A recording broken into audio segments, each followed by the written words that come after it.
So our next given is 3x minus y is greater than or equal to 12.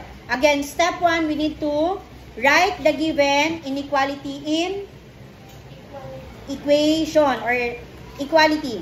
Okay, what we're going to do is palitan daw natin sino? Si greater than or equal to ng ano po? Okay, ang magiging equation natin ay 3x minus. Okay, then after that, what is the step number 2? We need to get the x and y intercept. First, get the x-intercept. Now, how to get the x-intercept? Okay, very good. That y is equal to 0. So, this will become what?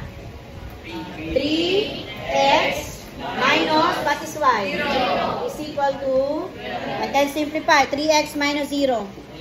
3x is equal to, how to eliminate the numerical coefficient of x? Divide both sides by 3. 3x divided by 3, cancel. Bring down x. 12 divided by 3, what is the given ordered pair? 4, comma. Okay, next step, proceed to, or get the y-inter. How to get the y-intercept? Okay, let x is equal to, this will become 3 times 0 minus is equal to 3 times 0. Takpan mo na lang yan. Sino natira? Sino po? Ano po? Okay, ano po ang natira? Negative y is equal to, okay, paano maging positive si negative? Pwedeng divide 1, pwedeng multiply both sides by negative 1. Pwedeng divide or pwedeng multiply. Negative divided by negative. Okay, positive divided by negative. Negative 12. Ordered pair. 0, comma, negative 12. Then after that, our step 2 pa rin, kasama pa rin.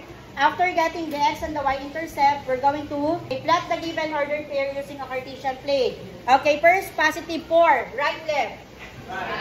Then after that, negative 12, up, down. Up, down.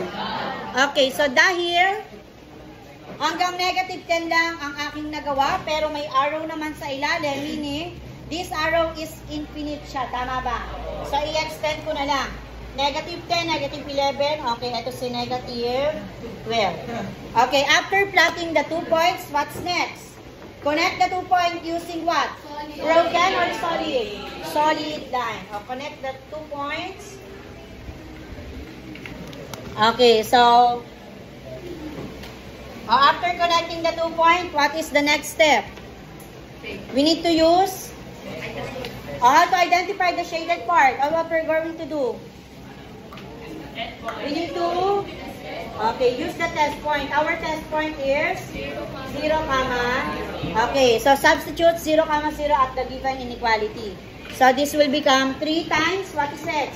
0. Minus y is greater than or equal to 12. 3 times 0. 0 minus 0. Okay, true or false?